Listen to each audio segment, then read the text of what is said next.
Saat bertemu dengan DPR, Menteri Kehutanan Raja Juli Antoni menyebut akan mencabut izin pengelolaan hutan terhadap 20 perusahaan. Pencabutan izin setelah mendapat persetujuan Presiden Prabowo.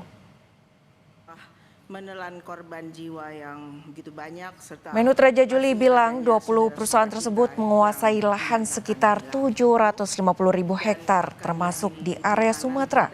Menhub menyebut akan mencabut izin 20 perusahaan tersebut setelah mendapat persetujuan Presiden Prabowo. Menhub juga akan melakukan memoratorium izin baru pemanfaatan hutan tanaman dan hutan alam. Kami, Kementerian Kehutanan, setelah nanti mendapatkan persetujuan dari Bapak Presiden akan kembali mencabut izin sekitar 20 PBPH yang bekerja buruk lebih kurang seluas 750.000 hektar di seluruh Indonesia termasuk di 3 provinsi terdampak. Nama perusahaannya, luasan persisnya saya tidak bisa laporkan pada saat ini karena saya harus mendapatkan persetujuan dari Bapak Presiden Prabowo Subianto terlebih dahulu. Bahwa kami akan melakukan rasionalisasi PBPH dan melakukan memoratorium izin baru pemanfaatan hutan tanaman dan hutan alam. Ketua Umum Yayasan Lembaga Bantuan Hukum Indonesia Muhammad Isnur menyesalkan ulah pejabat dan ketiga menteri yaitu Menteri Lingkungan Hidup, Menteri SDM dan Menteri Kehutanan karena menyetujui diam-diam terkait pemberian izin pembukaan hutan di Aceh, Sumatera Utara sampai Sumatera Barat. Kepada jurnalis Kompas TV, Valentina Sitoros di program Kompas Malam, Isnur menyebut pemerintah harus mengakui kesalahan. Presiden Prabowo segera evaluasi menteri, seluruh pejabat yang terlibat dalam persetujuan dan dugaan korupsi pemberian izin lingkungan, juga kepada perusahaan yang terlibat dalam perusahaan lingkungan di Pulau Sumatera. Justru yang pertama harus tanggung jawab adalah pemerintah itu sendiri. Menteri, dirjen-dirjen yang memberikan izin penambangan, izin pembukaan hutan, ya, kemudian izin-izin lainnya pemanfaatan hutan alam, ini harus dipertanggungjawab gitu. Jadi pertama tentu perusahaan-perusahaannya harus dikejar ya, pertanggungjawabannya bukan hanya pidana tapi juga perdata, Mbak. Cabut izinnya dan denda semaksimal mungkin untuk pemulihan alam gitu. Tapi juga para pejabatnya juga sama dong. 3 menteri itu harus bertanggung jawab, Menteri Lingkungan Hidup, ya Menteri SDM dan Menteri Kehutanan. Ini kan kejadian gara-gara mereka tidak melakukan pengawasan ketat. Mereka mendiamkan, mereka menyetujui diam-diam gitu.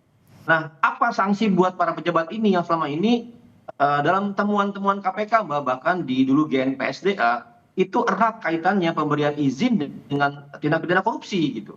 Jadi harusnya ini sinergi para pejabat yang memberikan izin dulu diperiksa apakah ada unsur korupsinya, unsur suap dan lain-lainnya. Ya. Jadi Prabowo mengevaluasi para menteri-menteri ini. Menteri Kehutanan akan mencabut izin 20 perusahaan yang seolah terlibat dalam perusahaan hutan istilahnya. Tapi ada diksi bahwa akan menunggu restu Prabowo Subianto. Anda menanggapi ini bagaimana?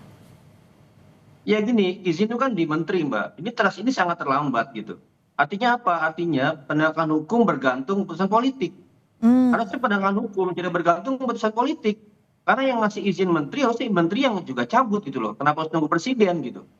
Jadi seolah-olah semuanya di tangan presiden. Kalau itu sangat lambat. Sangat-sangat terlambat. Seperti juga penanganan bencana. Dan kita menyesalkan kan bagaimana Dirjen Gakum KLH sebelumnya juga bilang bahwa ini kayu-kayu lapuk gitu. Jadi saya melihat sebenarnya kita mengalami distrust, mengalami ketidakpercayaan kepada pemerintah, kepada menteri, kepada dirjen-dirjennya. Yang menganggap selama ini tidak ada masalah gitu. Bahkan bencana terjadi pun mereka masih bilang ini adalah kayu lapuk ya. Kita melihat ada situasi sebenarnya pendiaman yang sedemikian rupa secara struktural di pemerintah. Anda melihatnya seperti apa kalau melihat dampaknya atau efeknya apa kalau dibawa ke ranah politik ini? Ya hukumnya jadi nggak efektif berjalan, Mbak. Nggak efektif kerja ya? Masyarakat sipil, Mbak. Pengamatan masyarakat sipil ada berbagai kejadian bencana ekologis kami menyebutnya. Kebakaran hutan dan lain-lain. Berapa banyak korporasi yang dibawa ke pengadilan ya? Hampir tidak ada, Mbak. Selalu berhenti dan dihentikan penyidikannya.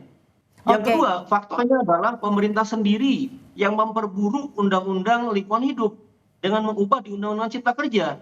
Undang-undang cipta kerja itulah salah satu biang kerok masalah dari kerusakan lingkungan. Karena apa? Karena izin dipermudah, ya syarat-syarat lingkungan hidup dipermudah dan sanksi atau ancaman kepada perusahaan itu berkurang ketegasannya. Saran dari Anda agar kasus ini bisa terungkap apa? Pertama, ya harus akui dulu kesalahannya. Prabowo harus evaluasi menteri dan seluruh pejabat yang selama ini terlibat dalam pendiaman, dalam persetujuan, ya dalam segala tindak pidana korupsi pemberian izin lingkungan. Yang kedua, kita masyarakat harus bersama-sama mengawal dengan tegas semua tindak lanjut dari upaya ini. Jadi bukan hanya perusahaan pembakar lingkungan, tapi perusahaan-perusahaan yang melepaskan polutan ke udara dan membuat iklim, ya membuat krisis semakin parah gitu. Ini kalau kemudian dibiarkan, ya krisis iklim nggak ditangani secara serius, bencana siklon ini akan terjadi banyak di Indonesia, bukan hanya di Sumatera gitu. Jadi ini dua, satu aspek hutannya, yang kedua aspek iklimnya. Dua-duanya harus dipandang serius oleh Prabowo, jangan cuma omong-omong.